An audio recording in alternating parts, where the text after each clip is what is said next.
கடந்த திமுக ஆட்சியில 5 ஆண்டு காலத்தில் நாங்க 12,16,000 கோடி முதலீடு கொண்டு வந்திருக்கின்றோம் என்று சொன்ன மாதிரி இருக்கக்கூடாது.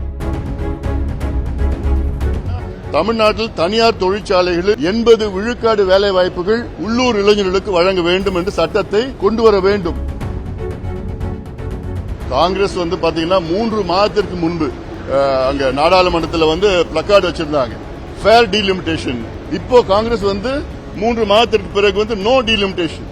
இந்த 3 மாதத்தில் காங்கிரஸுக்கு என்ன ஆச்சு?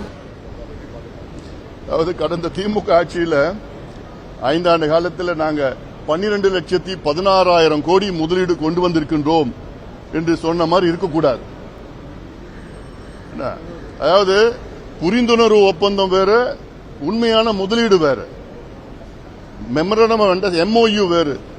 அது எவ்வளவு இன்வெஸ்ட்மெண்ட் நடக்குது, எவ்வளவு முதலீடு நடக்குது, அது வேறு.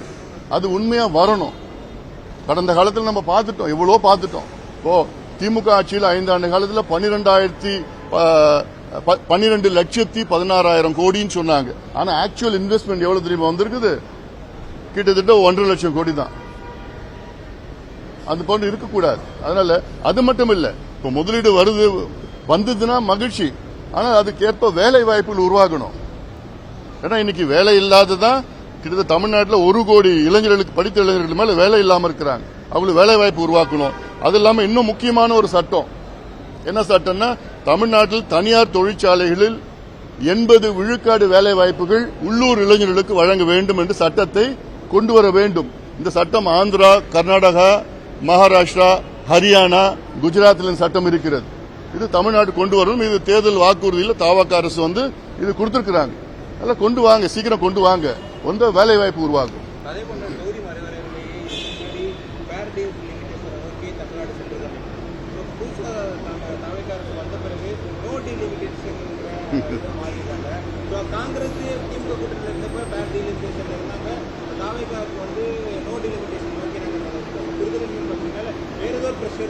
அதாவது காங்கிரஸ் பாத்தீங்கன்னா 3 மாதத்திற்கு முன்பு அங்க நாடாளுமன்றத்தில் பிளக்கார்டு வச்சிருந்தாங்க, ஃபேர் டீலிமிட்டேஷன். இப்போ காங்கிரஸ் 3 மாதத்திற்கு பிறகு நோ டீலிமிட்டேஷன். இந்த 3 மாதத்தில் காங்கிரஸுக்கு என்ன ஆச்சு? என்ன பிரச்சனை உங்களுக்கு? மத்திய அரசுல நாடாளுமன்றத்தில் அவங்க சொன்னாங்க, நாங்க ஃபேர் டீலிமிட்டேஷன் எல்லாத்துக்கும் அக்ராஸ் த போர்டு 50 விழுக்காடு எல்லாத்தையும் உயர்த்துவோம், 50% increase all across all the states pro rata பேசிஸ்ல சொல்றாங்க. இதுதான் ஃபேர் டீலிமிட்டேஷன். இல்ல யாருக்குமே எந்த பாதிப்பும் வரப்போறது கிடையாது. ஒரு சில வாதங்கள் என்னன்னா, தென் மாநிலங்களுக்கு மிக எண்ணிக்கை குறைவா வரும், வட மாநிலங்களுக்கு எண்ணிக்கை அதிகமாகும். அதனால நாளைக்கு அங்க யார் ஆட்சிக்கு வராங்களோ, வட இந்தியர்கள் ஆட்சிக்கு வந்தால் அதனால அங்க அரசியல் சாசன சட்ட திருத்தம் கான்ஸ்டிடியூஷன் அமெண்ட்மெண்ட் வருதுங்கிறதுல அந்த வாதம் எல்லாம் அது அரசியல், அது தேர்தல். உத்தரப்பிரதேசில் கடந்த நாடாளுமன்ற தேர்தலில் கிட்டத்தட்ட 50 விழுக்காடு தொகுதியில் எதிர்க்கட்சியில் வெற்றி பெற்றார்கள். இந்தியாவில் மிகப்பெரிய மாநிலம் உத்தரப்பிரதேசம். அதில் 80 எம்பிக்கள் இருக்கிறது. அந்த உத்தரப்பிரதேசில் 50% of nearly 50% of the seats in Uttar Pradesh were won by the opposition parties. அதனால இது ஏதோ இவங்க பிஜேபி தான் ஜெயிச்சிருவாங்க, எல்லாம் வந்துருவாங்க அப்படிலாம் அந்த எண்ணத்துல தான் காங்கிரஸ் இப்போ அவங்க நிலையை மாத்தி இருக்கிறாங்க. From fair delimitation to no delimitation. அது என்ன மாற்றம்? அதுல 3 மாதத்துல அமித்ஷா அவர்கள் நாடாளுமன்றத்துக்குள்ளேயே ஒரு அஷூரன்ஸ் கொடுத்திருக்கிறார். என்னன்னா, இது மக்கள் தொகை அடிப்படையில் இந்த மறுசீரமைப்பு இல்ல, இது பெர்சன்டேஜ் அடிப்படையில், விகிதாச்சாரம் அடிப்படையில் இந்த கொண்டு வர போறோம் அப்படின்னு சொல்லியிருக்கிறார். ஆனா ஏற்றுக்கிறது என்ன பிரச்சனை எனக்கு புரியல. எனக்கு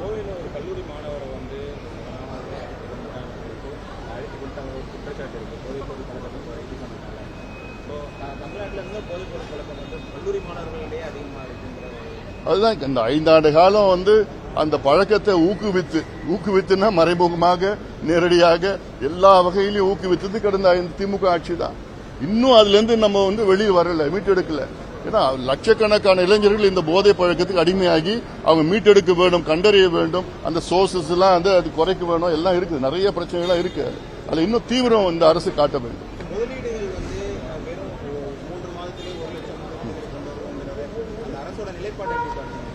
இல்ல அது ஆர்வமா நிச்சயமா முதலீடு வேணும், முதலீடு வேண்டாம் இல்ல, முதலீடு வேணும். அந்த அறிவிப்புகள் உண்மையான முதலீடா இருக்கணும். புரிந்துணர்வு ஒப்பந்தம் என்பது ஏதோ ஒரு மெமரண்டம் MOU அது வந்து உண்மையான முதலீடா வரணும். வந்தால் நிச்சயமா மகிழ்ச்சி அது.